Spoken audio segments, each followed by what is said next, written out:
woman of God.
Sangat baik, nafasku memuliakanmu, ku kebaikanmu Tuhan. Saya undang semuanya untuk bangkit berdiri. Kita nyanyikan pujian ini sekali lagi. I love your voice. You have led me through the fire, darkest night. You are close like no other. Yeah, I've known you as a father, I've known you as a friend, and I have lived in the goodness of God, your goodness, God. Oh, all my life you have been faithful.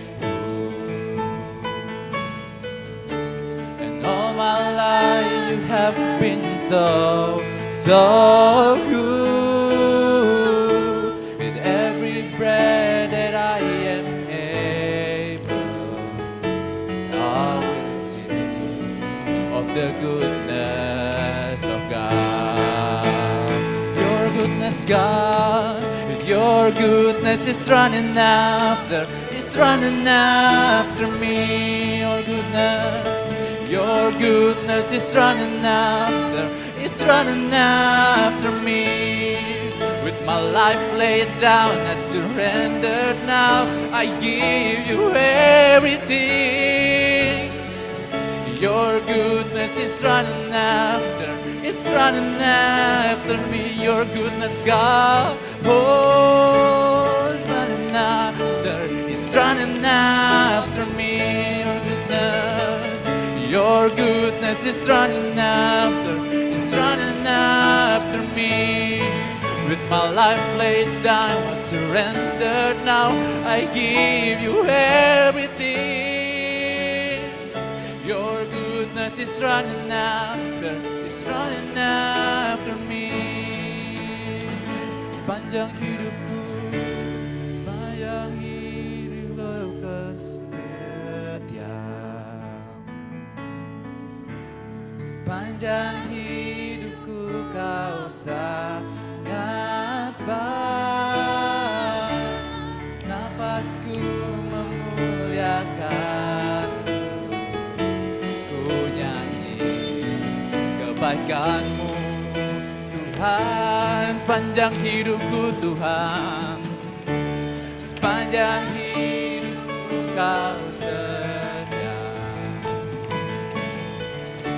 Sepanjang hidupku kau sangat baik.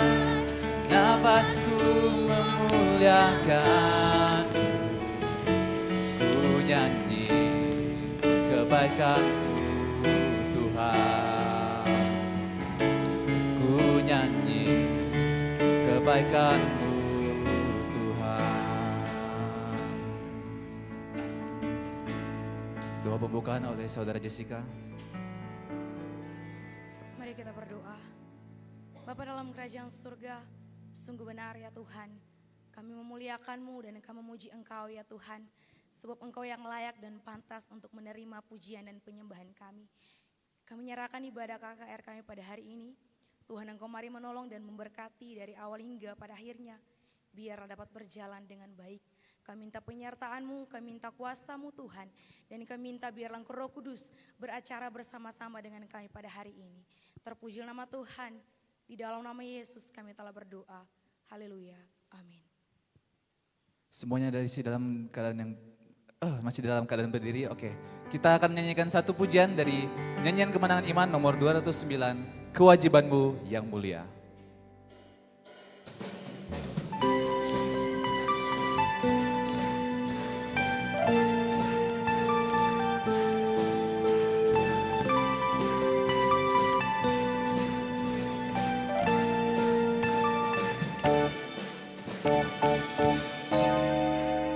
Wajibmu sesudah kau diberi selamat dan tebusan yang besar, yaitulah masyurkan Al-Masih bekerja bergemar. Rajin-rajin bekerja dan masyurkan Al-Masih. Baik wartakan darah Yesus penebus. Soraklah haleluya, angkat tinggi tunggulnya, hingga Tuhan datang dan kau dilantiknya tuh.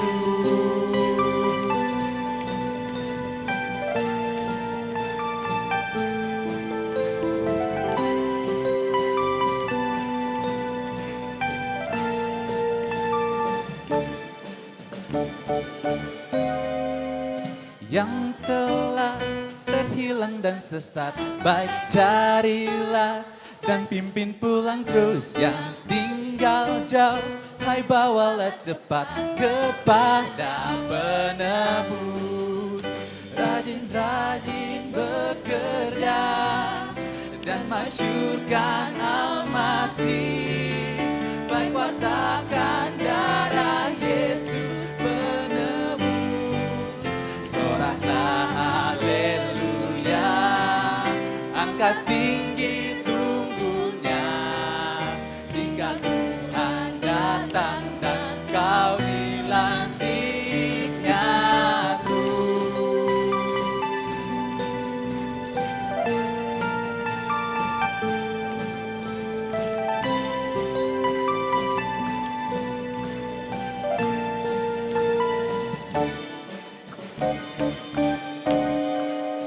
Kawan yang telah jatuh dan lemah, hai tolonglah dan jangan kau lepas baik badannya.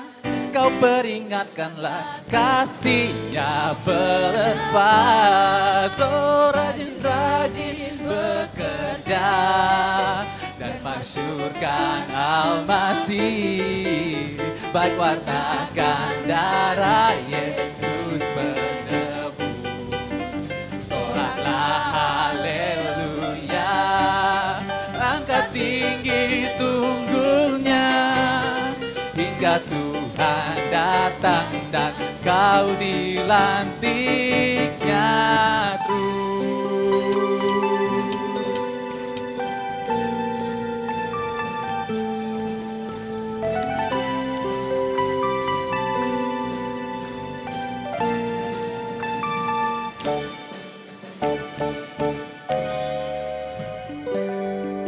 Masih semangat memuji Tuhan? Masih semangat memuji Tuhan? Katakan amin. Katakan amin. Oke, kita menyanyikan satu pujian. Tuhan telah menyertai kita zaman ke zaman, dari zaman Elia sampai zaman sekarang ini. Kita naikkan pujian zaman Elia.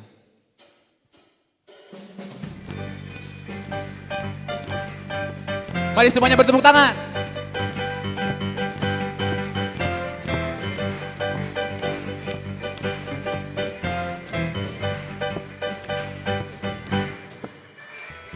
Inilah zaman Elia, nyatakanlah firman Tuhan. Dan inilah zaman hamba-Mu Musa, kebenaran dipulihkan. Dan meskipun banyak ujian, cobaan, pedang gelap dan kelaparan, di belantara kita kan tetap berseru, siapkan jalan bagi Tuhan. Dia datang di atas awan, bangkit bersinar, surya kebenaran. Angkat suara, ini tahun Yobel, dari Bukit Sion keselamatan datang. Inilah zaman Yehezkiel. Inilah zaman Yehezkiel, tulang kering dihidupkan. Dan inilah zaman hamba-Mu Daud, pujian dipulihkan. Dan inilah zaman tuaian, besar ladang menguning di dunia. Kamilah pekerja di kebun anggurmu, nyatakanlah firman Tuhan. Dia datang di atas awan, tampil bersinar, surya kebenaran. Angkat suara, ini tahun Yobel, dari Bukit Sion keselamatan datang. Dia datang di atas awan, tampil bersinar, surya kebenaran. angkat suara, ini tahun Yobel, dari Bukit Sion keselamatan datang. Dia datang di atas awan, tampil bersinar, surya kebenaran. Angkat suara, ini tahun Yobel, dari Bukit Sion keselamatan datang.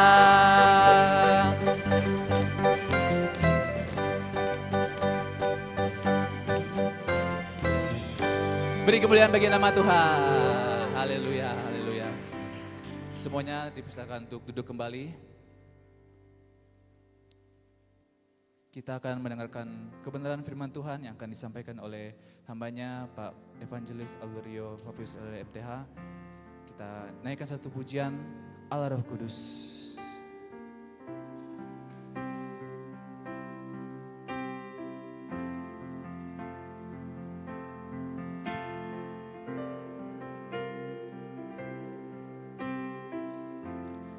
Allah Roh Kudus, penuhi kami. Ku rindu Kau selalu dalam hidupku. Allah Roh Kudus, Allah Roh Kudus, ubah hatiku Tuhan, ubah hatiku,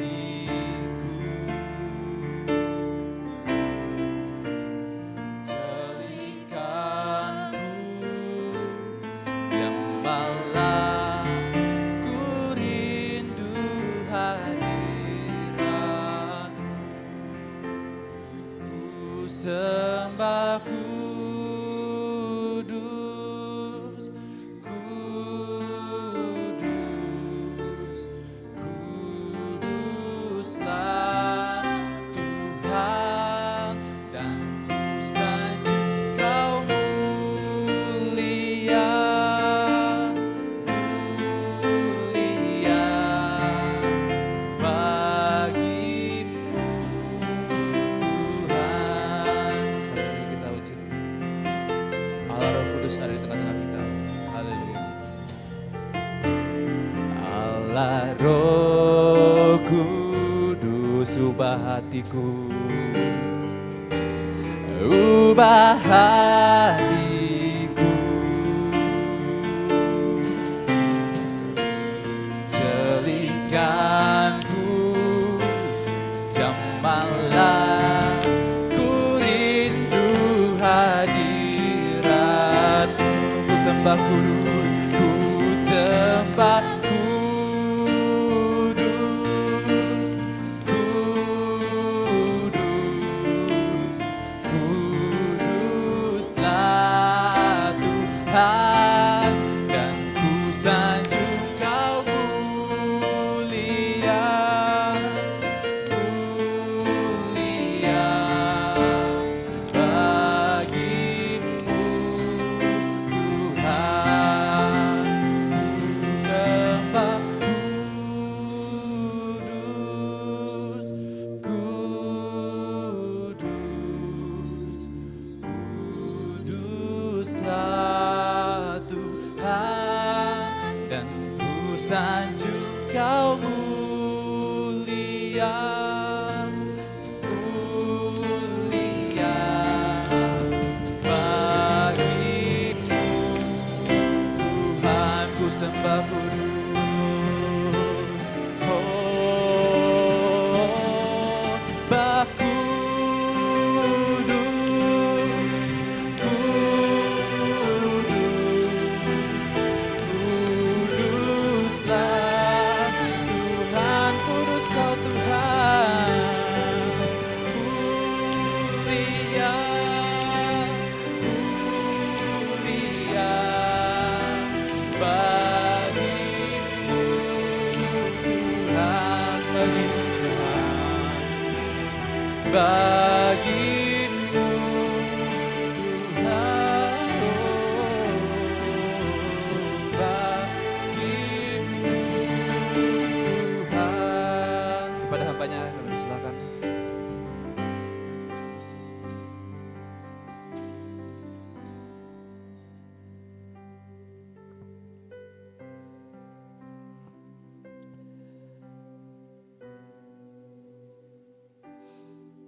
Di hadapan hadirat-Mu yang kudus ya Tuhan, kami datang mempersembahkan hati kami, seluruh kehidupan kami ya Tuhan. Karena kami sadar Engkaulah yang layak menerima segala kehidupan kami. Terima kasih Tuhan untuk anugerah-Mu yang tak pernah habis dalam hidup kami. Terima kasih ya Tuhan untuk panggilan yang terus Tuhan kuatkan di dalam hati kami. Dan terima kasih Tuhan untuk segala sesuatu yang telah Tuhan buat dalam hidup kami. Kami percaya hari ini kami ada, itu semua bukan karena kuat kami, bukan karena gagah kami. Tapi ada tangan Tuhan yang tidak kelihatan, yang terus memegang hidup kami, membawa kami hingga di titik ini. Terima kasih Tuhan buat waktu ini dan juga kesempatan yang Tuhan berikan. Kami akan bersama belajar dari firman-Mu. Kami mohon Tuhan yang memimpin kami, Tuhan yang menerangi hati kami, Tuhan yang menerangi pikiran kami. Sehingga ketika bibit kebenaran firman Tuhan ini ditaburkan, boleh jatuh di atas tanah hati kami yang paling subur. Boleh berakar, bertumbuh, dan menghasilkan buah untuk kemuliaan Tuhan. Terima kasih Tuhan, berbicaralah bagi kami semua. Kami siap mendengarkan firman-Mu. Demi nama Kristus Yesus kami berdoa. Amin.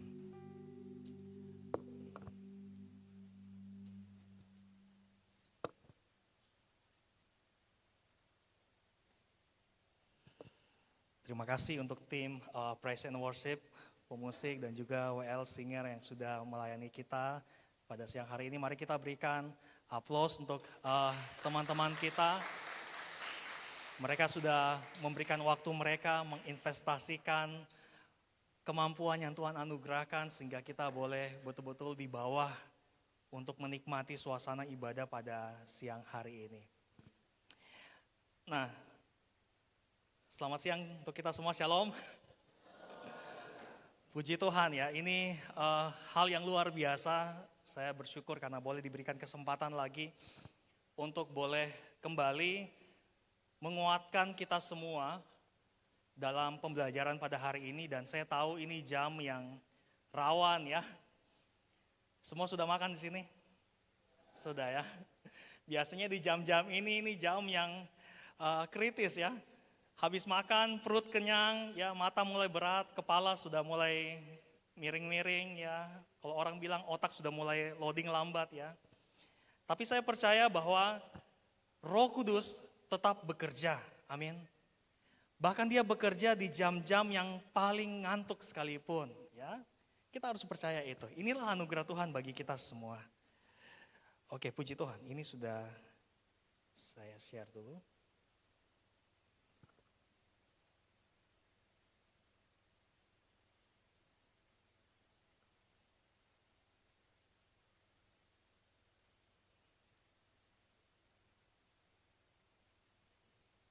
Oke, nah saudara selama beberapa hari ini kita sudah belajar banyak ya, belajar banyak sekali.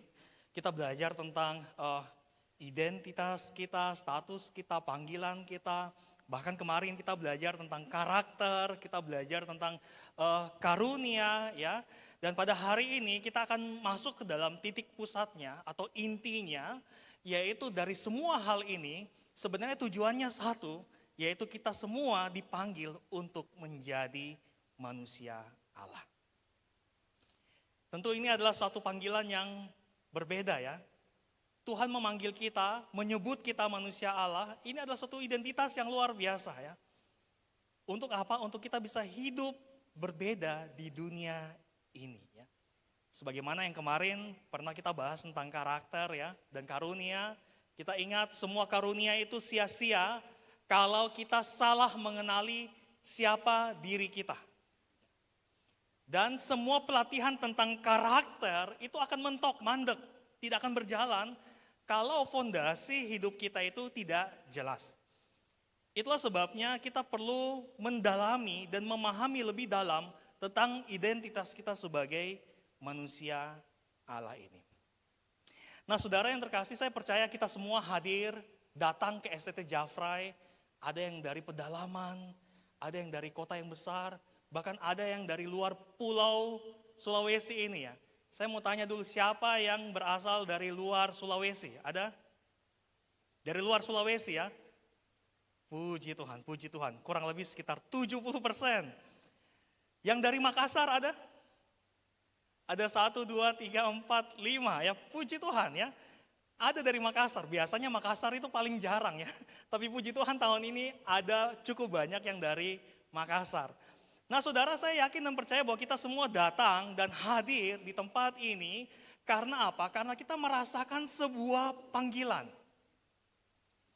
Setidaknya kita terpanggil, terbeban untuk menjadi hamba Tuhan.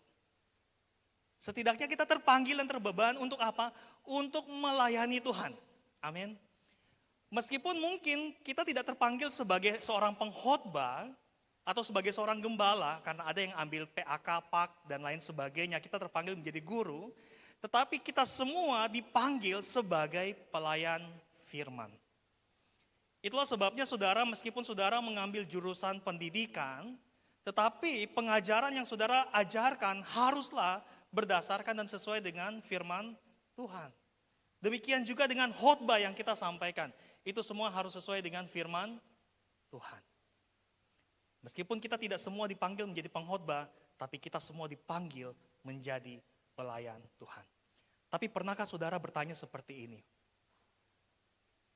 Hamba seperti apakah yang Tuhan cari di akhir zaman ini? Hamba seperti apakah yang Tuhan inginkan ada di akhir zaman ini? Tadi ada pujian yang mengatakan inilah zaman Yesaya, inilah zaman Musa, inilah zaman Yehezkiel. Zamannya siapa lagi? Daud. Semua orang punya zamannya, punya masanya. Sekarang masa ini, zaman sekarang ini, hamba Tuhan seperti apakah yang Tuhan cari? Dan luar biasanya saudara, Alkitab memberikan kepada kita suatu gelar yang luar biasa. Ini adalah sebuah identitas yang penuh kuasa dan juga sekaligus penuh dengan tanggung jawab. Gelar itu bukanlah gelar pendeta. Gelar itu bukanlah gelar penginjil. Gelar itu juga bukan gelar sarjana teologi atau sarjana pendidikan agama Kristen, tidak. Tetapi gelar itu adalah manusia Allah. Sama-sama kita ucapkan 3. Manusia Allah. Dalam bahasa Yunani, kata manusia Allah itu diambil dari kata anthropos tu theo. Ya. Nanti kita akan bahas ini, apa artinya ini. Karena itu sebelumnya kita baca dulu teks yang menjadi kewajiban kita. Ya. Di dalam 1 Timotius pasal yang ke-6 ayat yang ke-11. Mari kita buka Alkitab kita. 1 Timotius pasal yang ke-6 ayat yang ke-11. Saya harap saudara sudah hafal ayat ini ya. Nanti kalau saudara mau minta saya punya tanda tangan, harus hafal ayat ini ya. Tidak bercanda. Oke, mari kita baca ayat ini sama-sama. 1, 2, 3. Tetapi engkau, hai manusia Allah, jauhilah semuanya itu, kejarlah keadilan, ibadah, kesetiaan, kasih, kesabaran, dan kelembutan. Sama-sama kita baca lagi sekali lagi 3. Tetapi engkau, hai manusia Allah, jauhilah semuanya itu. Kejarlah keadilan, ibadah, kesetiaan, kasih, kesabaran, dan kelembutan. Sambil kita hafal ya. 3. Tetapi engkau, hai manusia Allah, jauhilah semuanya itu. Kejarlah keadilan, ibadah, kesetiaan, kasih, kesabaran, dan kelembutan. Sekali lagi, jangan lihat ke depan, tutup mata saudara, dan kita menghafal ayat ini. Oke, siap? Jangan lihat kiri kanan. 1, 2, 3. Tetapi engkau,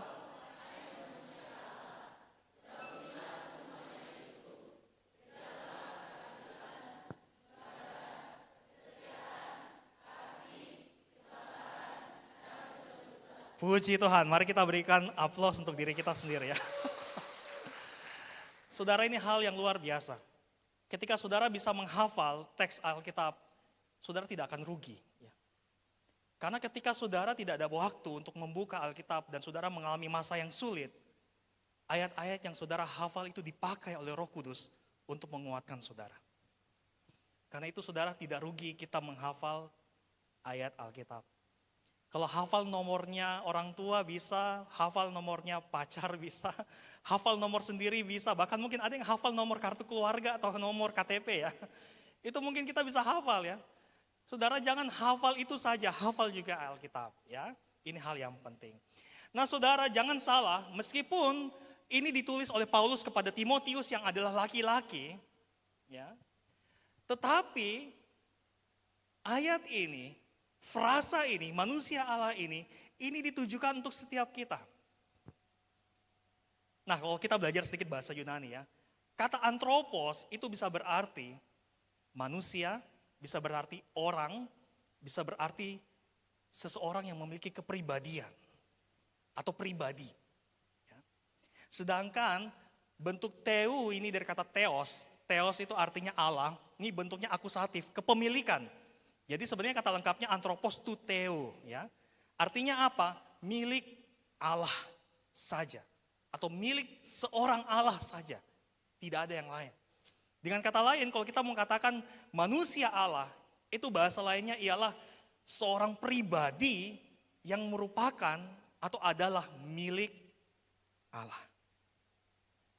Ini hal yang luar biasa saudara, pribadi milik Allah.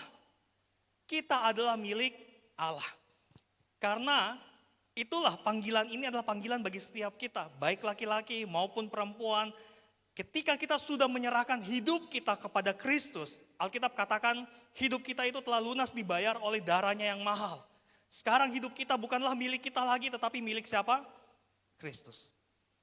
Karena kita adalah milik Kristus, maka sekarang kita harus melihat diri kita sebagai pribadi milik Allah. Apa artinya ini saudara? Artinya ini Tuhan tidak mau saudara hanya coba tahu Alkitab. Tuhan tidak cuma mau saudara itu aktif pelayanan, terkenal di mimbar. Tetapi Tuhan mau kita menjadi pribadi yang benar-benar milik Allah. Apa artinya menjadi pribadi yang benar-benar milik Allah? Artinya hidup kita itu mencerminkan Allah. Nah dan menariknya saudara kalau kita baca di dalam ayat itu, ya, Paulus langsung kasih tahu apa yang harus dilakukan oleh seorang pribadi milik Allah atau manusia Allah ini. Ada dua perintah, yaitu perintah lari menjauhi yang jahat dan kejar atau mengejar yang benar. Menjauhi yang jahat dan mengejar yang benar. Sama-sama kita ucapkan 3. Menjauhi yang jahat dan mengejar yang benar. Tidak sulit, sederhana sekali. Perintah utama bagi manusia Allah, kita harus lari dari yang jahat. Tetapi kita tidak lari di tempat, kita harus lari dan mengejar apa yang benar. Itulah sebabnya kita akan bahas dua hal ini. Saya tahu Pak Robi sudah membahas, Pak Chris juga sudah membahas tadi malam tentang bagian ini. Tetapi kita mau lebih fokus lagi di dalam dua perintah ini. Karena itu kita akan mulai dari langkah perintah yang pertama ini yang sering diremehkan orang. Ya. Tetapi justru ini adalah dasar hidup seorang manusia Allah. Yaitu apa? Melarikan diri. Saudara pernah melarikan diri? Kalau kita buat salah, kita sampai di rumah, Bapak sudah siap dengan kayu ya, kita lari. Melarikan diri. Ketika kita jalan menggunakan kendaraan, kita tidak bawa SIM, tiba-tiba dilihat di depan ada polisi, ya. Wah, kita putar jalan, melarikan diri. Kita menjauhi masalah, ya, melarikan diri, ya. Tapi ini menarik, saudara, karena manusia Allah itu dikatakan oleh Paulus melarikan diri. Paulus mengatakan bahwa jauhilah semuanya. Nah saudara yang terkasih, langkah pertama untuk menjadi manusia Allah ternyata bukan langsung naik ke mimbar.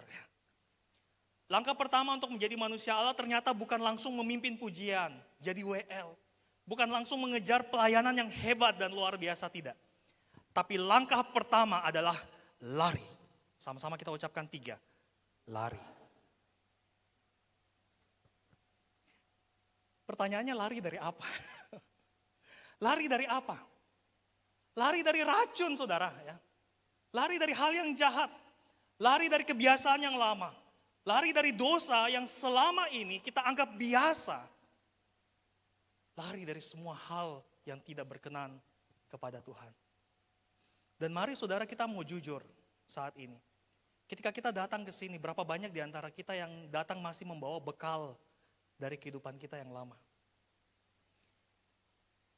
Beberapa tahun yang lalu saya mewawancarai beberapa mahasiswa baru. Saya mendengar banyak di antara mereka itu masih percaya terhadap tahayul-tahayul. Bahkan masih ada di antara mereka yang membawa kayu dari orang tua mereka. Katanya kalau sakit perut, gigit saya kayu itu ya. Ada juga yang dititipi boneka sama neneknya ya. Ada seperti itu. Nanti kalau misalnya rindu nenek, peluk saja boneka ini ya. Wah banyak sekali, kita membawa bekal dari kehidupan kita yang lama. Dan kalau mau jujur berapa banyak di antara kita yang hadir saat ini yang membawa bekal dari kehidupannya lama ini.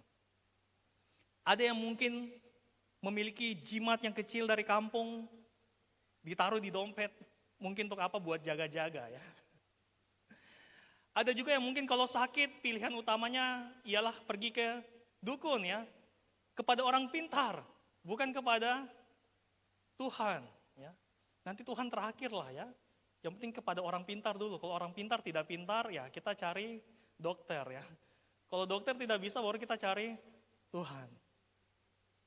Atau mungkin juga saudara yang pernah pelayanan, ketika kita masuk ke tempat yang baru, kita masih percaya kita harus bilang permisi ya. Padahal tidak ada orang di situ ya.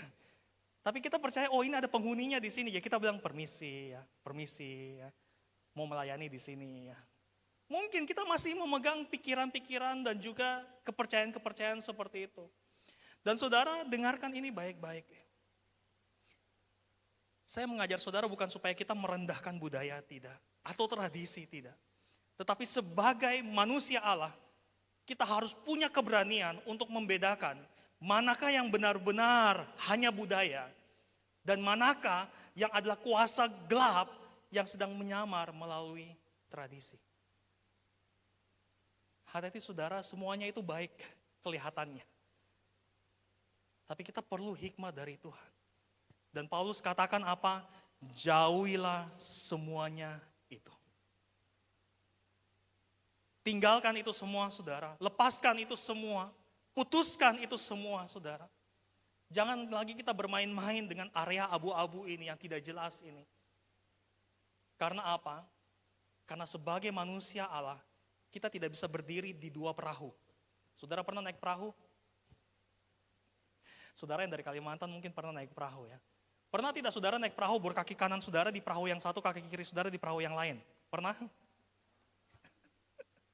Bagaimana rasanya kalau misalnya ada gelombang, tiba-tiba supirnya tuh bawa ke tempat yang kanan, satunya ke tempatnya kiri ya. Wah kaki kita nih sakit ya. Bahkan mungkin kita akan jatuh. Saudara, manusia Allah tidak bisa berdiri di dua perahu. Satu kaki di atas salib, satu kaki di atas perahunya dukun. Tidak bisa. Karena apa? Karena itu penghinaan.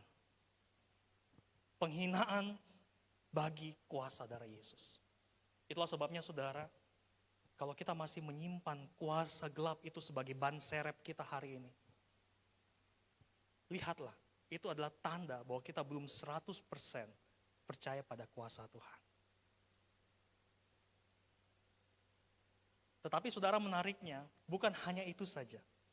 Ada 3 racun berbahaya yang Paulus jelaskan di dalam pasal 6 ini. Nanti saudara semua pulang, baca kembali pasal 6 ini dari ayat pertama sampai ayat yang terakhir. Ini menarik. Paulus menyebut ada 3 racun lain. Selain racun masa lalu kita dan semua racun-racun yang lain itu, ada 3 racun yang lain yang harus kita waspadai dan sangat berbahaya bagi kita, terutama bagi calon mahasiswa atau hamba Tuhan. Yang pertama itu racun keserakahan. Coba kita lihat di ayat yang ke-9 dan ayat yang ke-10. Di dalam 1 Timotius pasal yang ke-9, pasal yang ke-6, ayat yang ke-9 dan 10 dikatakan seperti ini. Namun mereka yang ingin kaya terjatuh ke dalam pencobaan, ke dalam jerat dan ke dalam berbagai nafsu yang hampa dan mencelakakan yang menenggelamkan manusia ke dalam keruntuhan dan kebinasaan. Sebab akar segala kejahatan ialah cinta uang. Karena memburu uanglah beberapa orang telah menyimpang dari iman dan menyiksa dirinya dengan berbagai duka. Saudara, racun pertama yang harus kita waspadai ialah racun keserakahan. Paulus berkata akar segala kejahatan ialah cinta uang. Tapi jangan saudara salah pikir cinta uang itu berarti korupsi uang jutaan. Tidak. Di dalam bahasa pelayanan itu sudah dihaluskan ya. Misalnya seperti ini.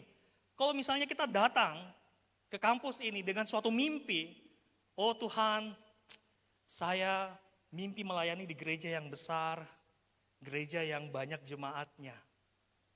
Saya punya mimpi itu. Tetapi kalau misalnya ditempatkan di daerah pedalaman, kampung, aduh Tuhan, saya tidak bisa, saya tidak siap. Saudara, ini bahasa-bahasa yang mungkin seringkali kita dengar. Tuhan, ini aku, utuslah aku, tetapi jangan di tempat yang itu. Kalau di tempat yang itu, utuslah dia. Saya siap saja di mana-mana. Tapi di mana-mananya di kota-kota ya, jangan di kampung-kampung. Saudara, ini bahasa lain dari cinta apa? Cinta uang. Yang kedua juga mungkin kita bisa melihat, ada banyak orang yang mengukur keberhasilan pelayanan itu dari apa? Dari jumlah persembahan. Wah, kalau persembahannya banyak, gereja ini berhasil, sukses ya melayani orang-orang. Apakah memang benar demikian saudara? Keberhasilan sebuah pelayanan itu diukur dari banyaknya persembahan yang dikumpulkan. Kalau mau jujur, ini ada majelis kapel di sini. Kita kalau ibadah chapel ada persembahan itu paling sedikit saudara. Paling banyak itu 100.000, 200.000 ya. Itu pun bersyukur tembus 100, kadangkala tidak tembus 100 ya. Mungkin di bawah 100.000. Tapi pertanyaannya, apakah pelayanan di chapel ini gagal? Hanya karena persembahan tidak banyak. Padahal jemaatnya banyak, mahasiswa. Ya. Apakah seperti itu? Tentu tidak. Ketika kita memiliki konsep berpikir seperti itu saudara, hati-hati. Bisa jadi racun keserakahan itu sudah mulai masuk di dalam hidup kita. Tuhan bilang, jauhilah itu. Racun yang kedua saudara, racun apa? Kesombongan intelektual. Kalau kita lihat di ayat yang keempat, ini menarik. Paulus katakan seperti ini, dia berlagak tahu padahal dia tidak tahu apa-apa. Penyakitnya adalah mencari-cari soal dan bersilat kata yang menyebabkan dengki, perselisihan, fitnah dan juga curiga. Saudara, racun kedua yang berbahaya bagi pelayanan Tuhan itu adalah racun kesombongan. Dan ini penyakit paling umum di sekolah teologi. Saya mau jujur untuk saudara ya. Bahaya terbesar masuk di STT itu adalah menjadi sombong secara rohani. Paulus memperingatkan ada orang yang berpenyakit, suka cari penyakit ya. Suka bertengkar dengan orang lain, suka ribut dengan orang lain. Dia kuliah teologi baru semester 1, belajar bahasa Yunani, langsung merasa paling pintar dari orang lain. Ya. Baru hafal doktrin A, doktrin B, kemudian duduk sambil mendengarkan khotbah dari pengkhotbah, ini salah ini tidak benar ini. Dia lupa mengintrospeksi dirinya sendiri. Dia lebih mudah mengkritik setiap khotbah-khotbah yang disampaikan. Saudara, ini penyakit apa? Penyakit kesombongan intelektual. Itulah sebabnya saudara, kita harus paham. Pengetahuan itu penting. Tidak ada yang salah dengan pengetahuan.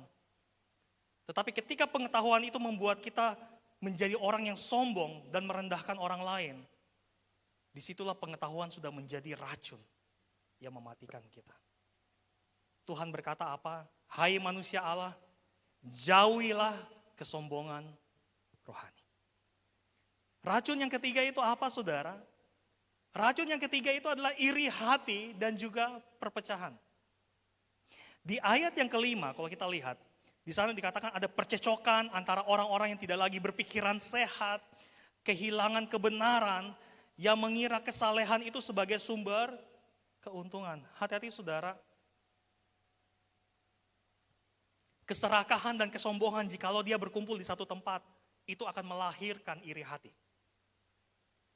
Makanya bagian Alkitab katakan, di manakah terjadi perselisihan di antara kamu? Terjadi oleh karena engkau sombong, engkau meninggikan diri. Itu karena kepentinganmu, karena egoismemu. Hati-hati saudara. serakah menikah dengan sombong, lahirlah iri hati, lahirlah perpecahan, lahirlah fitnah. Dan Tuhan berkata siang hari ini saudara, hai manusia Allah, jauhilah roh pemecah belah itu. Lari saudara, lari dari gosip, dari membanding-bandingkan diri, dari persaingan yang tidak sehat. Nah, ketika kita mendengar kata melarikan diri ya, mungkin orang-orang dunia akan mengatakan seperti ini, wah, melarikan diri itu adalah tindakan pengecut, betul tidak? Kalau berani sih ini ya, kalau tidak berani lari. Artinya kalau kita lari, kita tidak berani. Kalau kita lari, kita pengecut. Tetapi saudara, faktanya, di hadapan dosa, kita tidak bisa berdiri tegak. Di hadapan dosa, saudara harus lari. Melarikan diri itu bukan tindakan pengecut. Itu adalah tindakan iman. Masih ingat kisahnya Yusuf? Waktu dia digoda oleh Tante Poti. Ucup ya. Ucup setiap hari. Apakah Yusuf berdiri di tempat? Apakah Yusuf berdiskusi tawar-menawar dengan Tante Poti? Apakah Yusuf coba-coba kuat atau pura-pura kuat? Tidak. Yusuf apa? Lari. Alkitab tidak pernah mencatat Yusuf adalah seorang pengecut. Alkitab tidak pernah mencatat Yusuf adalah orang lemah karena dia lari. Tapi Alkitab mencatat Yusuf sebagai orang benar. Karena itu saudara, melarikan diri dari dosa itu bukan tanda pecundang. Tapi itu pernyataan iman. Saya mau ikut Yesus. Saya tidak peduli apa kata orang. Melarikan diri dari dosa bukanlah tanda engkau lemah. Tetapi itu tanda bahwa engkau adalah milik Allah. Katakan di samping kiri kanan saudara, kawan kau milik Allah. Katakan lagi kawan, kau anak Allah. Katakan lagi kiri kanan, kawan kau anak raja. Amin. Kita adalah milik Allah. Kita adalah anak raja di atas segala raja. Dan ingat saudara, seorang anak raja tidak akan bermain-main di selokan yang kotor. Saudara pernah lihat anak Pak Presiden Gibran main di Sungai Pareman situ? Tidak. Seorang anak presiden, seorang anak raja tidak akan bermain-main di selokan yang kotor. Saudara dan saya, kita adalah manusia Allah. Jangan kita takut lari dari dosa. Larilah. Kalau kita tidak lari, kita pasti akan tenggelam di dalamnya. Lari. Hal yang kedua saudara, manusia Allah itu mengejar. Jadi setelah kita lari dan meninggalkan hal-hal yang bersifat racun dan dosa, apakah kita berhenti di tempat? Tentu tidak. Kita harus melangkah mengejar kebenaran Allah.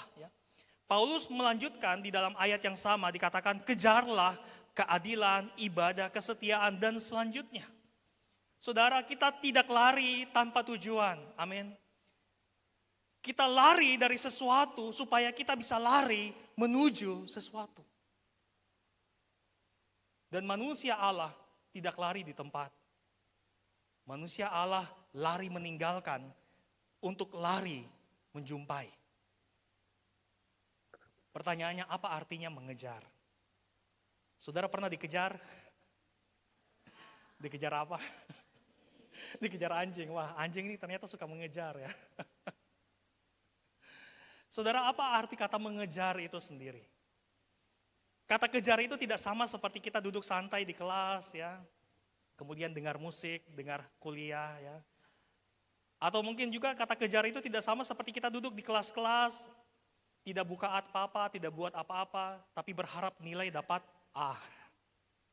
Bukan, itu bukan kejar. Bayangkan saudara, kita sedang mengerjakan sebuah tugas, deadline-nya itu jam 12, dan sekarang waktunya itu menunjukkan pukul 9:30, kita hanya punya waktu kurang lebih 2,5 jam. Kira-kira saudara, deadline-nya jam 12, waktunya jam 9:30, apa yang kita akan lakukan kalau kita punya tugas belum selesai? Kerjakan. Makanya ada sistem SKS ya, sistem kebut sejam ya.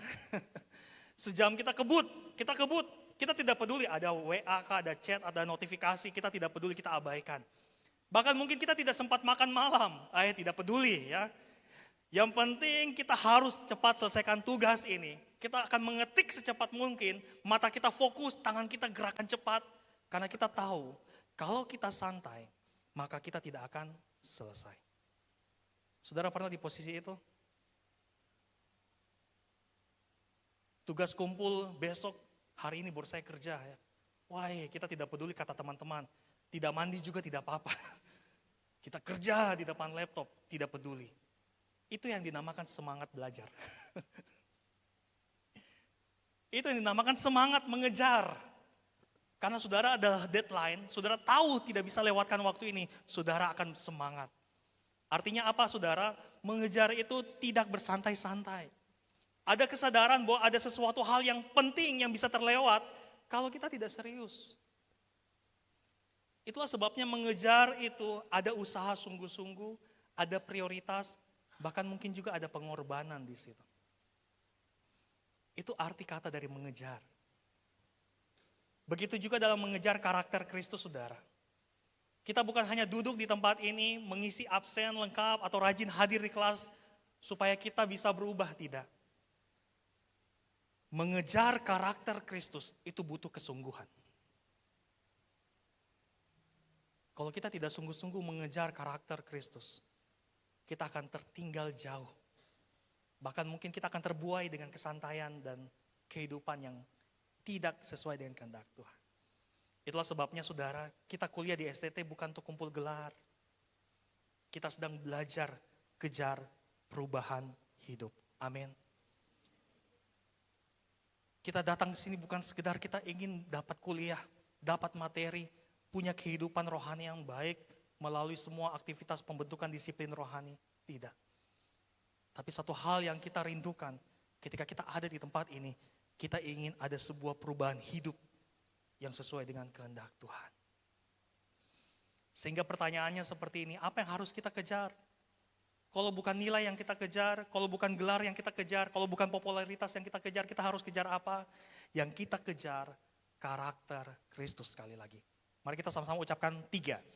Karakter Kristus. Karakter Kristus.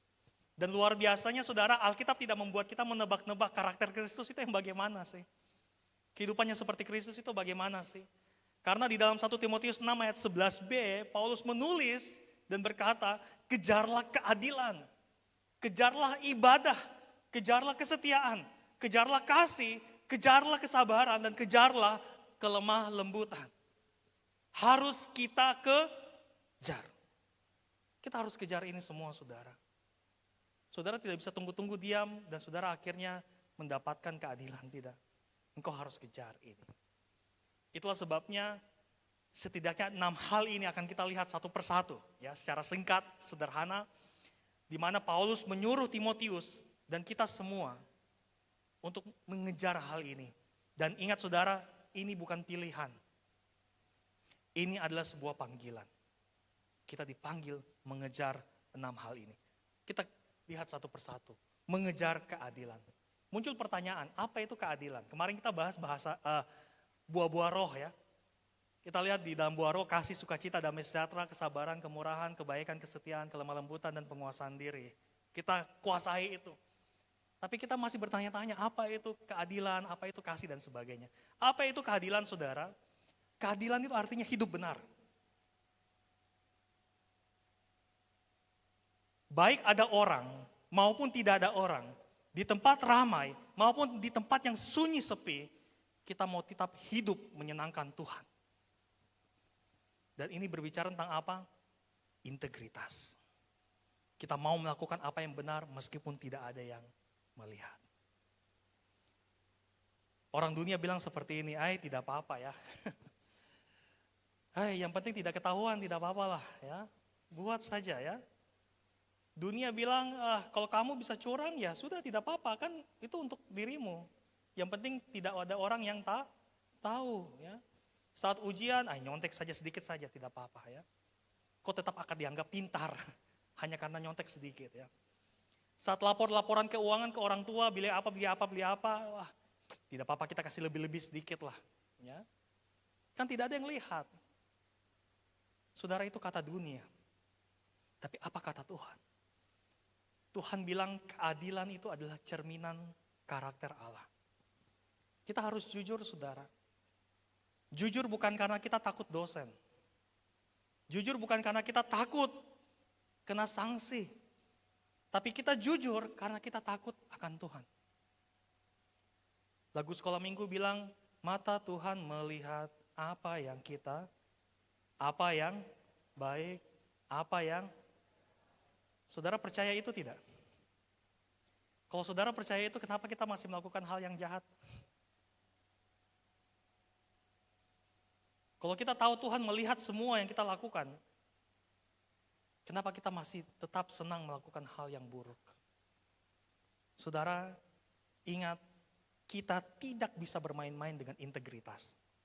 Apalagi sebagai hamba Tuhan. Apa yang kita katakan, itu yang kita lakukan. Bagi dunia, keadilan itu strategi untuk memperuntung diri sendiri. Tapi bagi kita, keadilan itu identitas. Tidak ada kompromi. Tidak ada tawar-menawar. Kita jujur bukan supaya dipuji orang. Tapi kita jujur karena kita tahu kita milik Allah. Sekali lagi kita katakan saya milik Allah. 3. Saya milik Allah. Karena saya adalah milik Allah, maka saya mau jujur. Inilah yang dinamakan mengejar keadilan. Yang kedua, saudara, mengejar ibadah. Kalau saudara punya terjemahan baru 2, TB2, menariknya TB2 tidak menerjemahkan kata ibadah ini dengan ibadah. Tapi dia menerjemahkan dengan kata apa? Kesalehan. Atau godliness ya. Artinya apa ibadah? Ibadah itu adalah hidup yang berpusat kepada Allah.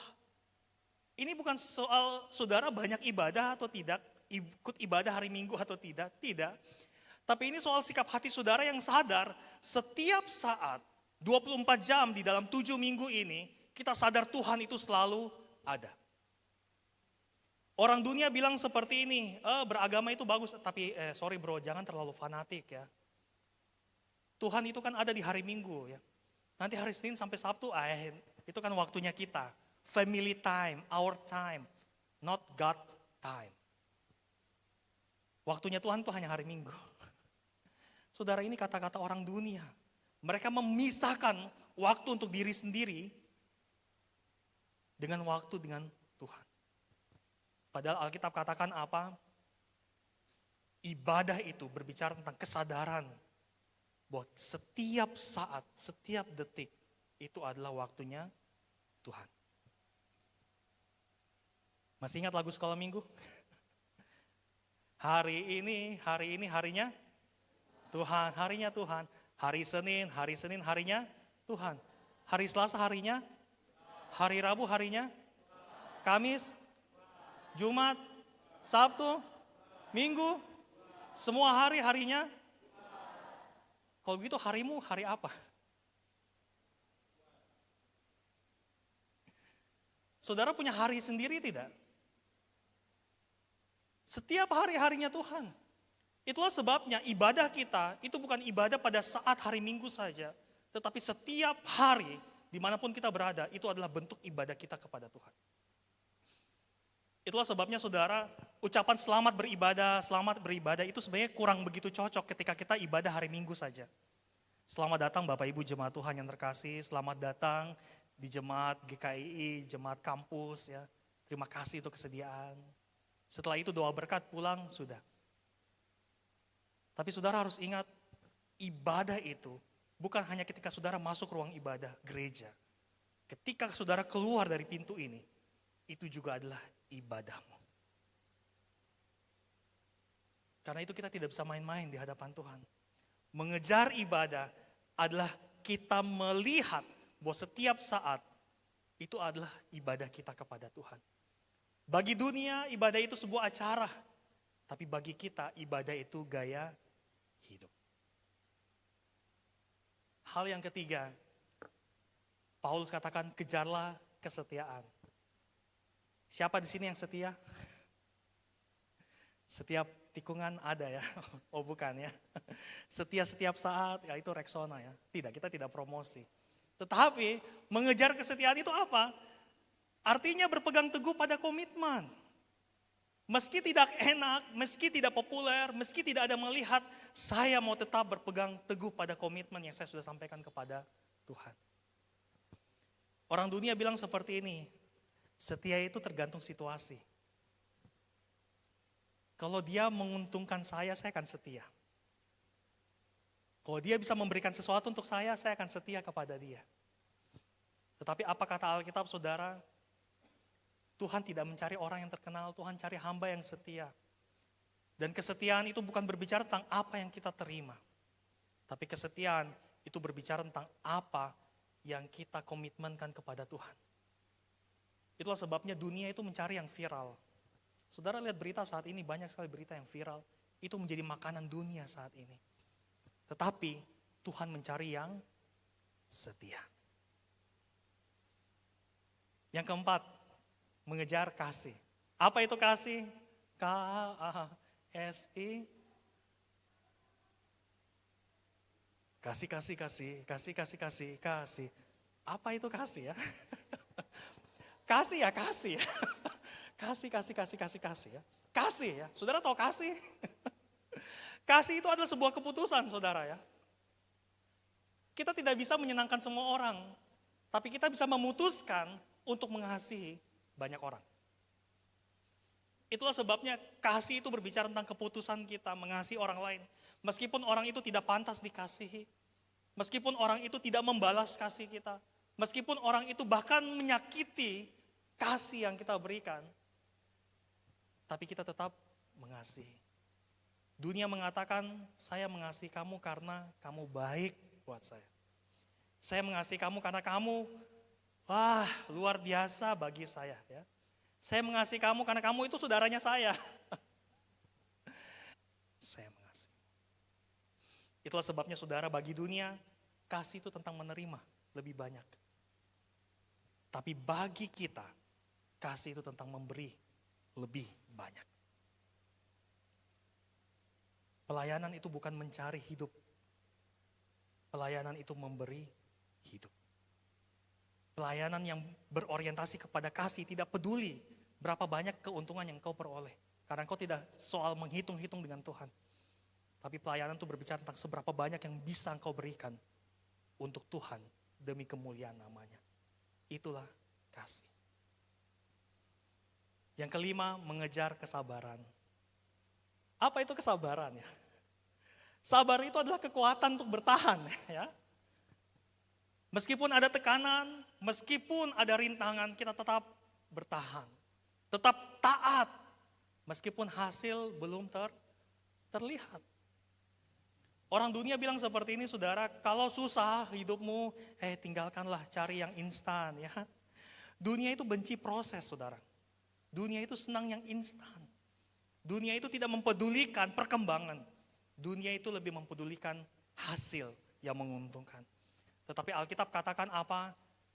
Kesabaran itu bukanlah kelemahan. Justru kita bisa bertahan ketika kita bisa berproses dalam pembentukan. Ya. Karena itu saudaraku yang terkasih, kesabaran ini menunjukkan kekuatan rohani. Tuhan memampukan kita untuk tetap bertahan supaya kita bisa dimurnikan. Supaya kita bisa diproses. Nanti saudara akan kuliah banyak di tempat ini. Ada banyak materi yang akan saudara pelajari. Ada banyak diskusi yang akan saudara lewati. Atau mungkin ada banyak pertanyaan yang tiba-tiba muncul di dalam masa studi saudara. Atau mungkin banyak tugas-tugas yang saudara harus kerjakan. Tetapi kata kuncinya adalah tetap sabar. Bertahanlah. Karena segala sesuatu itu akan indah pada waktunya. Ya. Bagi dunia kesabaran itu buang-buang waktu. Ya. Tapi bagi kita, sabar itu adalah ruang pembentukan. Yang terakhir, Paulus mengajarkan kita untuk mengejar kelemah lembutan. Atau bahasa lain ialah kelembutan. Apa itu kelembutan? Kelembutan adalah kekuatan yang dikendalikan oleh kasih dan Roh Kudus. Kalau di dalam buah roh kita mengingat ada pengendalian diri, penguasaan diri. Nah, dunia bilang seperti ini, lembut itu lemah ya. Kalau kamu mau dihormati, tunjukkanlah taringmu ya. Tunjukkanlah kekuatanmu. Tunjukkanlah bahwa engkau punya power dan kuasa. Jangan mau diinjak. Saudara pernah dengar kata-kata seperti itu? Jangan dunia melihat engkau lemah. Kau harus jadi laki-laki yang sejati. Ya. Saudara, dunia memandang kelembutan itu sebagai kelemahan. Dan saya juga mengalami hal ini ketika saya masih kecil ya. Selalu diajarkan anak laki-laki itu tidak boleh menangis. Kalau anak laki-laki menangis itu lemah, cemen, banci, bahkan bilang seperti itu. Sampai sekarang saya takut untuk menangis ya. Menangis di depan saudara maksudnya ya. Karena orang dunia menganggap bahwa kelembutan seperti itu tanda kelemahan. Tetapi kata Alkitab tidak. Kelembutan itu adalah kekuatan di bawah kendali dari Roh Kudus. Artinya apa? Kita bisa tegas, tetapi kita penuh kasih.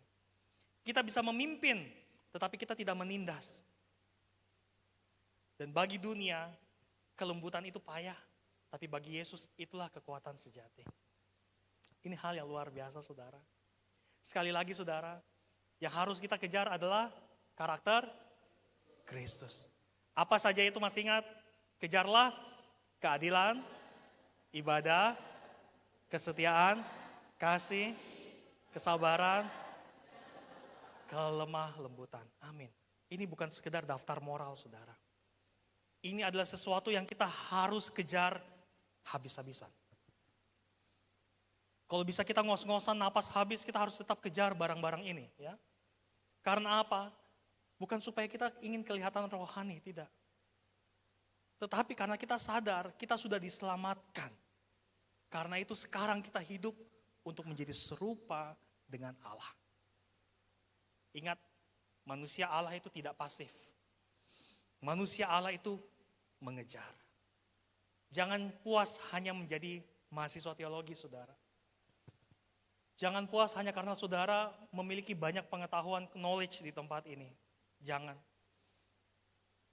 Jadilah manusia Allah yang berubah banyak.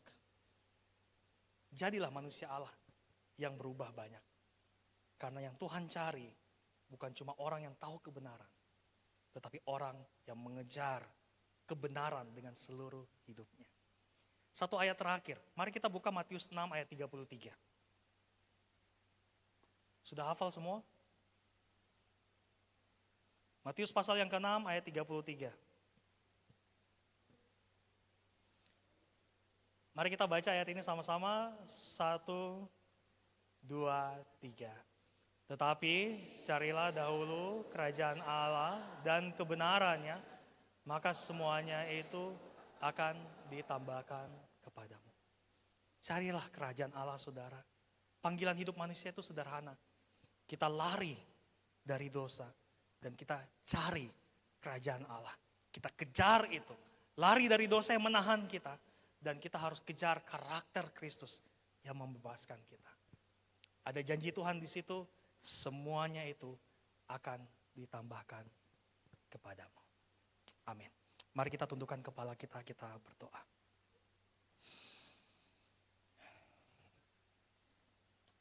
Saudaraku yang terkasih, mungkin siang ini ketika saya berbicara tentang hal-hal ini, Roh Kudus sedang menyentuh hati kita.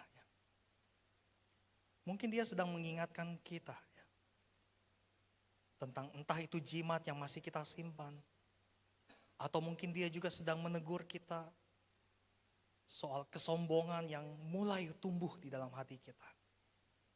Atau mungkin juga dia sedang menunjukkan area dalam hidup kita yang harus kita tinggalkan dan apa yang harus kita kejar dengan lebih serius. Karena itu saudaraku yang terkasih, pada siang hari ini, di momen ini, mari kita melihat diri kita. Kita melihat keputusan kita untuk menjadi mahasiswa Jafra ini bukan sekedar untuk menjadi mahasiswa, tetapi ini adalah keputusan untuk menjadi manusia Allah seutuhnya.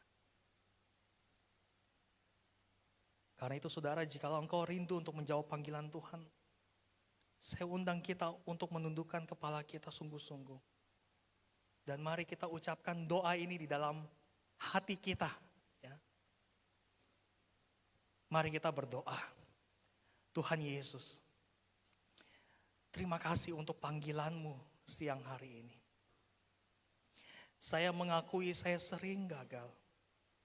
Saya mengakui saya masih banyak racun dunia di dalam hidup saya. Siang ini ya Tuhan, saya mau mengambil keputusan. Saya mau lari dari semua dosa.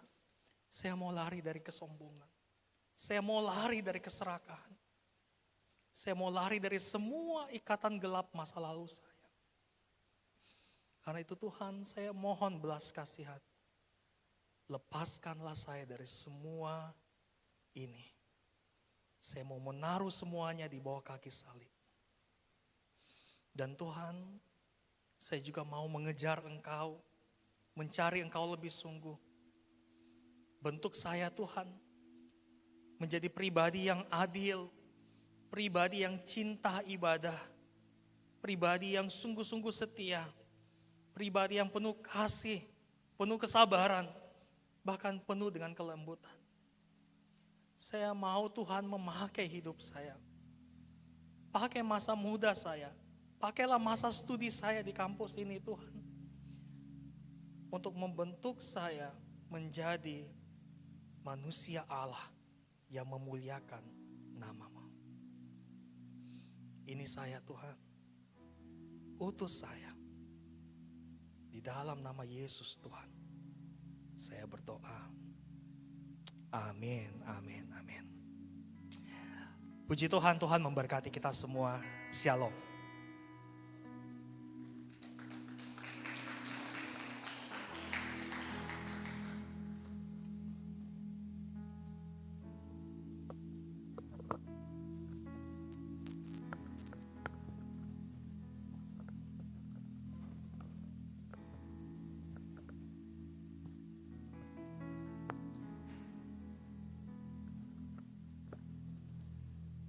Puji Tuhan, yang diberkati oleh kebenaran firman Tuhan pada siang hari ini, mari lambaikan tangannya. Puji Tuhan. Oke.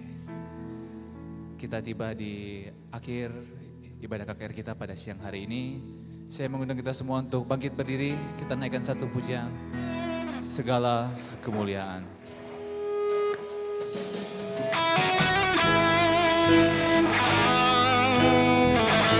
Untuk doa penutup saya minta kesediaannya Bapak Evangelis Agorio Profesor MPH untuk menolong doa.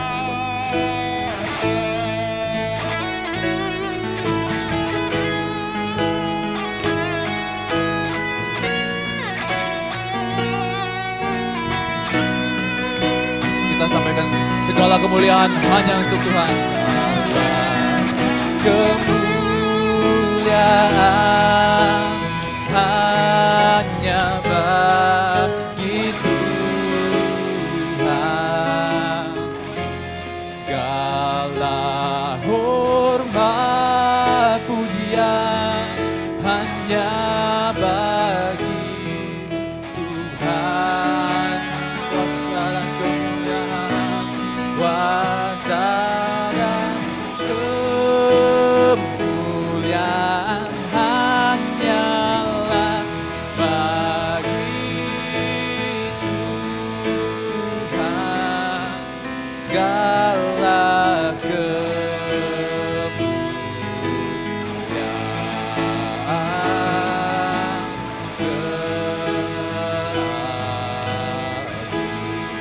keagungan, kejayaan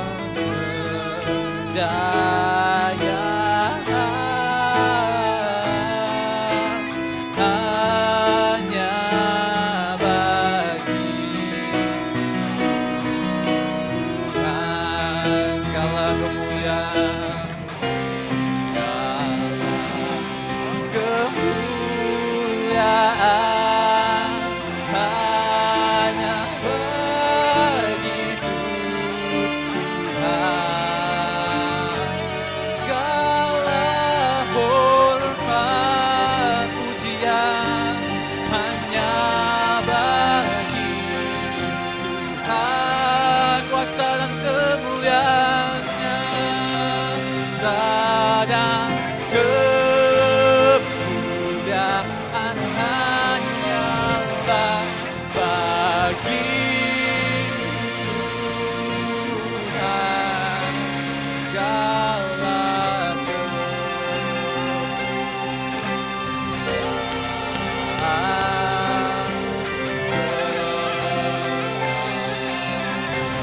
keagungan Tuhan, kejayaan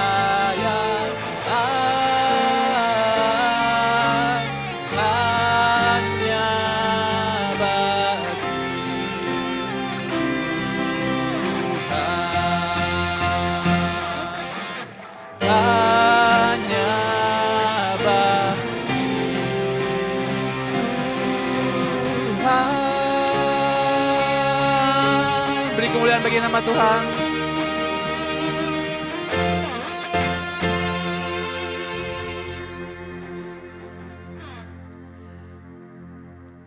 Segala kemuliaan dan hormat hanya bagi Engkau ya Tuhan, Allah yang layak menerima segala pujian dan hormat kami.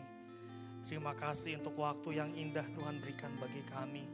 Kami boleh duduk di bawah kaki salib-Mu, mendengarkan firman-Mu yang menguatkan kami, yang mengajarkan kami untuk menyadari bahwa identitas kami sebagai pribadi yang adalah milik kepunyaan-Mu.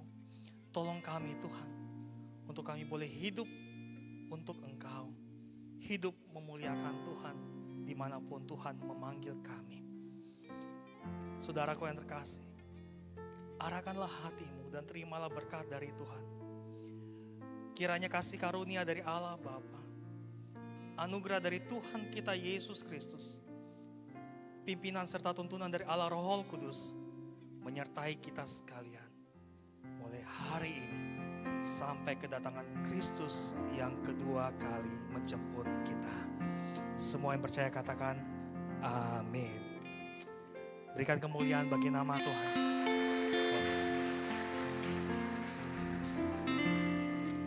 Saya persilakan saudara sekalian untuk duduk kembali dan saat teduh sejenak.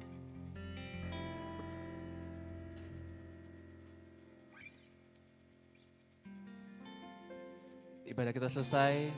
Selamat siang semuanya. Shalom.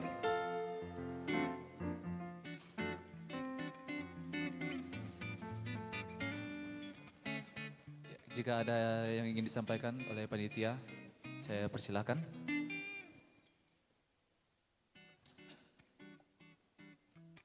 Thank you. Terima kasih kepada teman-teman yang sudah melayani kita. Terima kasih Kenny, David, Lave, dan Hendy. Teman-teman juga, terima kasih kepada Bapak Aldorio yang sudah kembali menyegarkan kita. Ada yang merasa disegarkan sore hari ini? Ya, dari sepanjang hari kita di lapangannya, tapi kita naik di kapal kembali disegarkan oleh firman Tuhan. Baik teman-teman, saya akan kasih arahan untuk apa yang akan kita persiapkan besok untuk ke Malino. Ada yang tidak siap ke Malino besok? Ada yang tidak siap? Harus siap dong. Botol air tetap di bawah. Botol air tolong dibawa. Terus obat-obatan bagi teman-teman yang ada obat-obat khusus itu dibawa ya, jangan lupa dibawa.